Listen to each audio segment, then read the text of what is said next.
രോഹിതേട്ടാ, നമ്മുടെ തെരഞ്ഞെടുപ്പ് ഫലം വന്ന ദിവസങ്ങൾ കഴിയുന്നു. ഇപ്പോഴും മുഖ്യമന്ത്രി ആര് എന്നുള്ള ചർച്ചകൾ സജീവമാവുകയാണ്. ഇപ്പോൾ ഒരു വാദത്തിന് വേണമെങ്കിൽ അത് കോൺഗ്രസിന്റെ തീരുമാനമാണ്, കോൺഗ്രസ് തീരുമാനിക്കട്ടെ, നല്ലൊരു കാൻഡിഡേറ്റ്, ഇത്രയും അധികം യോഗ്യരായ കാൻഡിഡേറ്റ്സ് ഉള്ളത് കൊണ്ടാണല്ലോ തീരുമാനിക്കാൻ വൈകുന്നത് എന്നൊക്കെ പറയാം. പക്ഷെ അതിനേക്കാൾ അപ്പുറത്തേക്ക് വോട്ട് ചെയ്ത ജനങ്ങളോട് കാണിക്കുന്ന ഒരു അപമര്യാദ എന്നുള്ളൊരു ഫാക്ടർ ഉണ്ട്. അതുപോലെ തന്നെ ഇതിനുവേണ്ടി പ്രവർത്തിച്ച ഒട്ടേറെ പ്രവർത്തകർ, ഈ പറഞ്ഞ ഒരു ഗ്രാസ് റൂട്ട് ലെവലിൽ നിന്നുള്ള പ്രവർത്തനം തന്നെയാണ് UDF-നെ അധികാരത്തിലേക്ക് അടുപ്പിച്ചത് എന്ന് വേണമെങ്കിൽ പറയാം. അപ്പോൾ ശരിക്കും ഈ നേതൃത്വം കാണിക്കുന്നത് ഒരു മോശം പ്രവണത തന്നെയല്ലേ? സ്വാഭാവികമായും ഇലക്ഷൻ റിസൾട്ട് വന്നിട്ടൊരു 3-4 ദിവസമൊക്കെ മുഖ്യമന്ത്രിയെ എടുക്കുന്നതിൽ നമുക്ക് കാര്യങ്ങൾ മനസ്സിലാക്കാം. ഇപ്പോൾ സ്ഥാനാർത്ഥി നിർണയവുമായി ബന്ധപ്പെട്ടുണ്ടായ കാലതാമസം നമ്മൾ കണ്ടതാണ്. അതെ. പക്ഷെ മുഖ്യമന്ത്രി ഇത് രാത്രിയോടുകൂടി ഹൈക്കമാൻഡ് പ്രഖ്യാപിക്കുമെന്ന് പറയുമ്പോഴും ഈ ദിവസങ്ങളിൽ തെരുവിൽ നടക്കുന്ന തെരുവ് യുദ്ധങ്ങളുണ്ട്.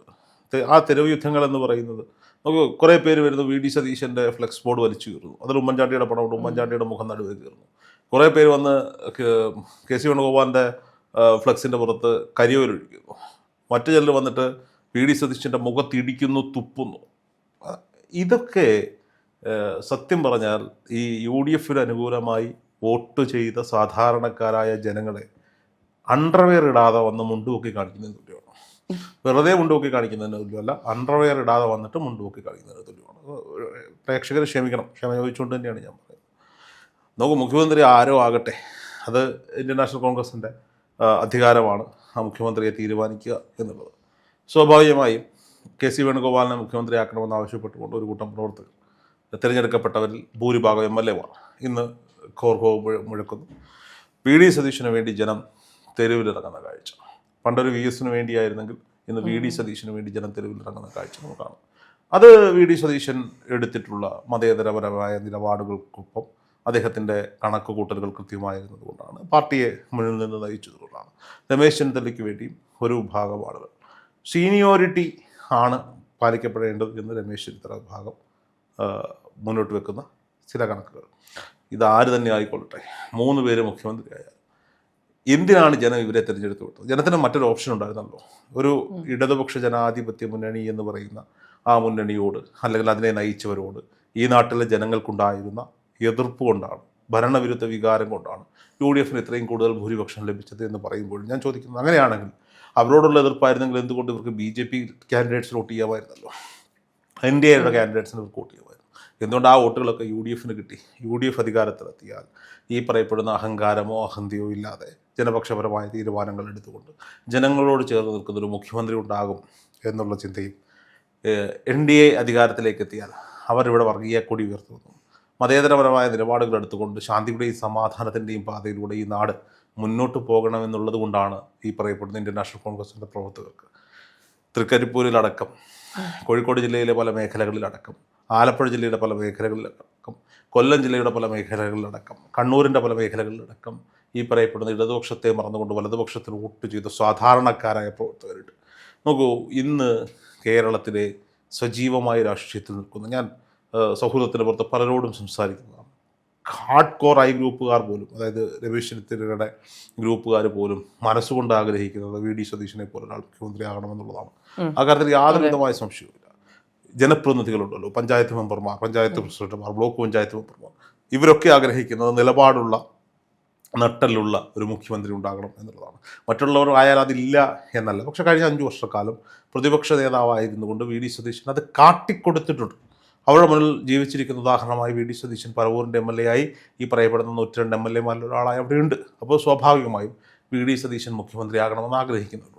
ഇനി കുറച്ചുകൂടി ഈ ജനങ്ങൾക്കിടയിലല്ലാതെ പാർട്ടി സംവിധാനങ്ങളെ കൃത്യമായി നോക്കിക്കാണുന്നു, അതിലിടപെടുന്ന ആളുകൾക്ക്, ഈ പറയപ്പെടുന്ന KC വേണുഗോപാൽ എന്ന് പറയുന്ന ആൾ പാർട്ടിക്ക് വേണ്ടി ചെയ്ത കാര്യങ്ങൾ, പാർട്ടി തിരിച്ചധികാരത്തിലെത്താൻ വേണ്ടി അദ്ദേഹം പാർട്ടിക്കാർക്കിടയിൽ ചെയ്ത കാര്യങ്ങളും അതിൻ്റെ ഒരു കോർഡിനേഷനും അതിൻ്റെ ഒരു ചടുലതയും ഒക്കെ അറിയാവുന്ന ആളുകൾക്ക് KC വേണുഗോപാൽ മുഖ്യമന്ത്രിയാകണമെന്ന് ആഗ്രഹിക്കുന്നുണ്ട്.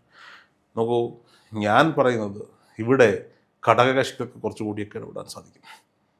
ഘടകകക്ഷികൾ ഈ മുസ്ലിം ലീഗിൻ്റെയും ജോസഫ് ഭാഗത്തിൻ്റെയും RSPയുടെയും ഒക്കെ ഘടകകക്ഷികളാണ് ഏറ്റവും വലിയ പ്രതിസന്ധിയിലുള്ളത്. ഇന്നലെ കരുനാഗപ്പള്ളി MLA CR മഹേഷിന് മുന്നിലേക്ക് മൈക്ക് നീട്ടിയ ആളുകൾ അവർ പറഞ്ഞ എന്താണ്, കുളിപ്പിച്ച് കൊച്ചിനെ ഇല്ലാതാക്കും. ഇതൊരു സാധാരണക്കാരൻ്റെ പ്രതിഷേധമാണ്. അതൊരു MLA തുറന്നു പറയാൻ ആർജവം കാണിച്ചു എന്നുള്ളത് നമ്മൾ അംഗീകരിച്ചു കൊടുക്കണം. ഇന്നലെ ഡീൻ കുര്യാക്കോസിൻ്റെ ബൈറ്റ് കാണുകയായിരുന്നു. തെരുവിലിറങ്ങിയ ജനങ്ങൾക്ക് വേണ്ടി നടന്നു. ഈ ജനങ്ങളിതാരോട് പറയും?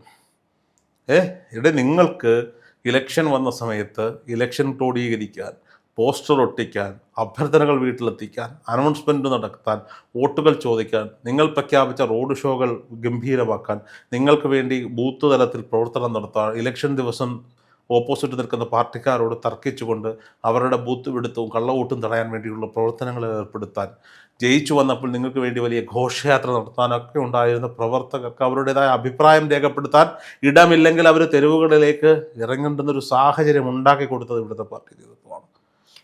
ബേസിക്കലി അതിനകത്ത് വരുന്ന ഒരു പ്രധാന പ്രശ്നം എന്ന് പറയുന്നത് ഈ പറഞ്ഞ നിരീക്ഷകർ വന്ന MLA-മാരുടെ അഭിപ്രായം തേടി ഈ പറഞ്ഞ മുതിർന്ന നിരയിലുള്ള നേതാക്കളെ വിളിച്ച് അവരുടെ അഭിപ്രായം ആരായുന്നൊരു സംവിധാനം ഉണ്ടായി. പക്ഷേ ഈ പ്രവർത്തകരിലേക്ക് ഇത് എത്തുന്നില്ല. ഇപ്പൊ 63 MLA-മാര് KC വേണുഗോപാലിനൊപ്പം ഉണ്ട് എന്ന് പറയുമ്പോൾ ഞങ്ങൾ ഒരു 100 പ്രവർത്തകർ ഇവിടെ ഉണ്ടെങ്കിൽ ഞങ്ങളിൽ 63 പേർ KCക്കൊപ്പം അല്ല എന്ന് പറയാൻ അവർ ആഗ്രഹിക്കുന്നു എന്നുള്ളതാണ്. അവരെ കേൾക്കാൻ ഇവിടെ ആളില്ലാത്തത് കൊണ്ടാണ് അവർ തെരുവിലേക്ക് ഇറങ്ങേണ്ടി വരുന്നത്. സ്വാഭാവികമായും ഈ വലിയ ജനാധിപത്യമൊക്കെയാണല്ലോ ഈ പറയുന്നത്. എതിർക്കേണ്ടുന്നവരെ എതിർത്ത് തന്നെ മുന്നോട്ട് പോവുക, നിലപാട് മാറ്റമല്ലത്.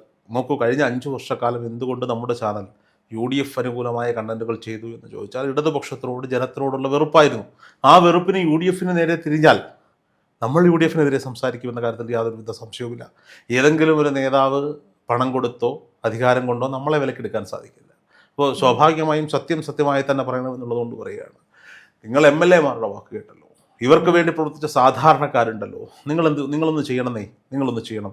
നിങ്ങൾ അതാത് 14 എന്തായാലും ഇത്രയും ദിവസം താമസിച്ചില്ലേ, അതാത് 14 DCC പ്രസിഡന്റുമാരോടും പറയുക, മണ്ഡലം പ്രസിഡന്റുമാരുടെ മീറ്റിംഗ് വിളിക്കുക, ഒരു രഹസ്യ ബാലറ്റിംഗ് സംവിധാനം ഉണ്ടാക്കുക. മണ്ഡലം പ്രസിഡന്റുമാർ മതി, മണ്ഡലം പ്രസിഡന്റുമാരും ബ്ലോക്ക് പ്രസിഡന്റും അടങ്ങുന്ന ആ ഒരു സംവിധാനത്തിലേക്ക് വിളിക്കുക. എത്ര ബ്ലോക്ക് കമ്മിറ്റികൾ, എത്ര മണ്ഡലം കമ്മിറ്റികൾ ഈ 3 പേർക്ക് വേണ്ടി വോട്ട് ചെയ്യുന്നത് നോക്കുക. എന്നിട്ട് അതിൽ നിന്ന് നിങ്ങൾ തിരഞ്ഞെടുക്കുക. അത് സാധാരണക്കാരനായ പ്രവർത്തകൻ്റെ വികാരമാണ്. ഇനി ഇന്ത്യൻ നാഷണൽ കോൺഗ്രസിൻ്റെ പ്രവർത്തകർ മാത്രമാണോ, മുസ്ലിം ലീഗിൻ്റെ പ്രവർത്തകർ മാത്രമാണോ, ജോസഫ് ഭാഗത്തിൻ്റെ പ്രവർത്തകർ മാത്രമാണോ, RSPയുടെ പ്രവർത്തകർ മാത്രമാണോ, CMPയുടെ പ്രവർത്തകർ മാത്രമാണോ ഈ പറയപ്പെടുന്ന MLA-മാർക്ക് വോട്ട് ചെയ്തിരിക്കുന്നത്? അങ്ങനെയാണെങ്കിൽ ഇവരൊക്കെ എങ്ങനെ ജയിക്കാനാണ്? ഇടതുപക്ഷക്കാരൻ്റെ വോട്ടുണ്ടെന്നേ, BJP-കാരൻ്റെ വോട്ടുണ്ടെന്നേ, നിഷ്പക്ഷമതികളുടെ വോട്ടുണ്ടെന്നേ, എല്ലാവരുടെയും വോട്ട് നേടിയിട്ടാണ്. ഇനി കൂടുതൽ നിഷ്പക്ഷമതികളും കൂടുതൽ ഇടതുപക്ഷക്കാരനും കൂടുതൽ BJP-കാരനും ഒക്കെ UDF-ന് വോട്ട് ചെയ്തത് VD സതീശൻ മുഖ്യമന്ത്രിയാകാനാണ്. അതാണ് അതിൻ്റെ സത്യം. എന്നാൽ അതൊരു ക്ലെയിമായി എടുക്കാൻ പറ്റുമോ എന്ന് ചോദിച്ചാൽ അല്ല, ഇതൊരു പാർട്ടി സംവിധാനമാണ്. അതെ, ഈ പാർട്ടി സംവിധാനത്തിനുള്ളിൽ പരിശോധിക്കുകയാണെങ്കിൽ ഈ പറഞ്ഞ നേതാക്കൾ എല്ലാവരും പറഞ്ഞതുപോലെ കഴിഞ്ഞ ദിവസം ഞാനൊരു ഒരു ഇന്റർവ്യൂ ആണായിരുന്നു. KC ഒരു മാധ്യമത്തോട് പറയുന്നുണ്ട്, ഒരാളെയും കാൻഡിഡേറ്റ് ആക്കി എടുത്തു കാട്ടിയല്ല പ്രചാരണം മുന്നോട്ട് കൊണ്ടുപോയത്. അപ്പൊ KC എന്നെ ഉദ്ദേശിക്കണം എന്ന് അദ്ദേഹം പറയുന്നൊന്നുമില്ല. പക്ഷേ ഈ പറഞ്ഞ പാർട്ടി സംവിധാനത്തിനുള്ളിൽ ഈ പറഞ്ഞ ന്യായം എന്ന് പറയുന്നത് കാര്യമാണ്. VD സതീശൻ മുഖ്യമന്ത്രിയാവുമെന്ന് ആരും പറഞ്ഞിട്ടില്ല. പക്ഷേ സാധാരണ മനുഷ്യരുണ്ടല്ലോ, ഈ പറഞ്ഞ കോൺഗ്രസ് രാഷ്ട്രീയം അന്വേഷിക്കാതെ വോട്ട് ചെയ്ത മനുഷ്യർ VD സതീശൻ മുഖ്യമന്ത്രിയാകുമെന്ന് വിചാരിച്ച് തന്നെയാണ് വോട്ട് ചെയ്തിട്ടുള്ളത്. നോക്കൂ, സോഷ്യൽ മീഡിയയിൽ ഏറ്റവും കൂടുതൽ സപ്പോർട്ട് കിട്ടുന്നത് ഈ പറയപ്പെടുന്ന VD സതീശനാണ്. ഇന്നലെ വരെ കോൺഗ്രസിന് വേണ്ടി ഉറഞ്ഞു തള്ളിയിരുന്ന യൂട്യൂബർമാരും ഇൻസ്റ്റാഗ്രാമേഴ്സും ഒക്കെ ഇന്ന് മറ്റു പലർക്കും വേണ്ടി VD സതീശൻ എന്തൊക്കെ പറയുന്നു. എന്തിനാണ് നീ 5 വർഷക്കാലം ഈ പാർട്ടിയെ മുന്നോട്ട് നയിച്ച, സാധാരണക്കാർക്കിടയിൽ സാധാരണക്കാരെ ചേർത്ത് നിർത്തിയ, ന്യൂനപക്ഷങ്ങളെയും ഭൂരിപക്ഷങ്ങളെയും ഒരുപോലെ കണ്ടൊരു മനുഷ്യനെ നിങ്ങൾ അദ്ദേഹം മുഖ്യമന്ത്രി ആയില്ലെങ്കിൽ ആവണ്ടെന്നേ, VD സതീശൻ മുഖ്യമന്ത്രി ആയില്ലെങ്കിൽ ആവണ്ട. എന്തിനാണ് അയാളെ നിങ്ങൾ തെറി പറയുന്നത്? അയാൾ എന്ത് തെറ്റാണ് നിങ്ങളോടൊക്കെ ചെയ്തത്? അത് ചോദിക്കാതിരിക്കാൻ സാധിക്കില്ല എന്നുള്ളത്. KC വേണുഗോപാൽ മുഖ്യമന്ത്രി ആകട്ടെ, അല്ലെങ്കിൽ രമേശ് ചെന്നിത്തല മുഖ്യമന്ത്രി ആകട്ടെ. പക്ഷേ എന്തിനാണ് ഈ പാർട്ടിക്ക് വേണ്ടി കഷ്ടപ്പെട്ടൊരു മനുഷ്യനെ, പാർട്ടിക്ക് വേണ്ടി നിലപാടെടുത്തൊരു മനുഷ്യനെ, പാർട്ടിക്ക് വേണ്ടി പലതും ചെയ്തൊരു മനുഷ്യനെ എന്തിനാണ് നിങ്ങൾ തെരുവ്? VD സതീശൻ്റെ കേസിൽ മാത്രമല്ല, KC വേണുഗോപാലിൻ്റെ കേസിലും രമേശ് ചെന്നിത്തലയുടെ കേസിലും ഒക്കെ ചേർത്തിട്ടാണ് ഞാൻ ചോദിക്കുന്നത്. നിങ്ങളുടെ നേതാക്കന്മാരെ വേണ്ടി നിങ്ങൾ സപ്പോർട്ട് പറഞ്ഞോളൂ. KC വേണുഗോപാൽ മുഖ്യമന്ത്രി ആകണമെന്ന്, രമേശ് ചെന്നിത്തല മുഖ്യമന്ത്രി ആകണം, അല്ലെങ്കിൽ VD സതീശൻ മുഖ്യമന്ത്രി ആകണമെന്ന് അഭിപ്രായം പറയാനുള്ള സ്വാതന്ത്ര്യം എല്ലാവർക്കും ഉണ്ട്. അതിൻ്റെ പേരിൽ നിങ്ങൾ മറ്റൊരു നേതാവിനെ താഴ്ത്തിക്കെട്ടാനും അയാളുടെ ഫ്ലെക്സ് ബോർഡുകൾ നശിപ്പിക്കാനും, ഫ്ലെക്സ് ബോർഡുകൾ ദയവ് ചെയ്ത് അതായത് നേതാക്കന്മാർ തന്നെ ഒഴിവാക്കി കൊടുക്കണം. എന്തിനാ ബാക്കിയുള്ളവരെ കൊണ്ട് ഇങ്ങനെ ചിരിപ്പിക്കുന്നത്? ചോദിക്കാതിരിക്കാൻ പറ്റാത്തൊരു സാഹചര്യത്തിലൂടെയാണ് പോയിക്കൊണ്ടിരിക്കുന്നത്. നിങ്ങൾക്ക് വേണ്ടി നാവാടിയതിൻ്റെ പേരിൽ, നിങ്ങളുടെ പ്രസ്ഥാനത്തിന് വേണ്ടി നാവാടിയതിൻ്റെ പേരിൽ കമൻറ്റ് ബോക്സുകളിൽ നമ്മളോടും ചോദിക്കുന്നുണ്ട്, ഇപ്പം മതിയായില്ലേ നിങ്ങൾക്ക് എന്ന തരത്തിൽ. അങ്ങനെയാണെങ്കിൽ സാധാരണക്കാരായ പ്രവർത്തകർക്ക് ഇപ്പം നമ്മൾ ഈ തിരഞ്ഞെടുപ്പ് കഴിയുമ്പോൾ നമ്മുടെ ഓഫീസിൽ ഇടതുപക്ഷത്തിന് അനുകൂലമായി നിൽക്കുന്ന ആളുകളുണ്ട്, BJP-ക്ക് അനുകൂലമായി നിൽക്കുന്ന ആളുകളുണ്ട്, UDF അനുകൂലമായി നിൽക്കുന്നവരുണ്ട്. മേഘ അവരുടെ മുന്നിൽ രാവിലെ വരുമ്പോൾ എന്തായാലും നിങ്ങളുടെ മുഖ്യമന്ത്രി തീരുമാനം എന്ന ചോദ്യം നേരിടുന്നില്ലേ? സ്വാഭാവികമായിട്ടും ഇൻസ്റ്റാഗ്രാം ഇൻബോക്സിൽ അറിയാത്ത ആൾക്കാർ വരെ വന്ന് ചോദിക്കുന്നുണ്ട് നിങ്ങളുടെ മുഖ്യമന്ത്രി ആരാണെന്നുള്ള ചോദ്യം ഉന്നയിക്കുന്നുണ്ട്. ഇതിനൊക്കെ ഉത്തരം പറയേണ്ട അവസ്ഥ വരുന്നുണ്ടല്ലോ. കഴിഞ്ഞ ദിവസം ഞാൻ നാട്ടിൽ പോയപ്പോൾ എൻ്റെ അമ്മ ഭയങ്കര ഒരു ഇടതുപക്ഷക്കാരിയായിരുന്നു. പക്ഷേ ഇപ്പോൾ ഇത്തവണയൊക്കെ UDF അനുകൂലമായിട്ടാണ് അവർ വോട്ട് ചെയ്തതെന്നാണ് ഞാൻ മനസ്സിലാക്കുന്നത്. ഞാൻ ചോറ് വിളമ്പി വെച്ചിട്ട് ചോറുണ്ടാക്കി ഒരു ഉരുളെടുത്ത് വാരോട് എന്തായാലും നിങ്ങളുടെ മുഖ്യമന്ത്രി ആര് അമ്മ ചോദിക്കുന്നത് ചോദിക്കുന്നത്. നല്ല മുഖ്യമന്ത്രി വരും, നല്ല മുഖ്യമന്ത്രി വരണം, നല്ല മുഖ്യമന്ത്രി വരണം, നല്ല ഭരണം കാഴ്ചവെക്കുക തന്നെ വേണം. VD സതീശനെ തെറി വിളിക്കുന്നവരോട് ആ തെറി വിളി അർഹിക്കാത്ത മനുഷ്യൻ തന്നെയാണ് VD സതീശൻ. അതെ, തീർച്ചയായിട്ടും.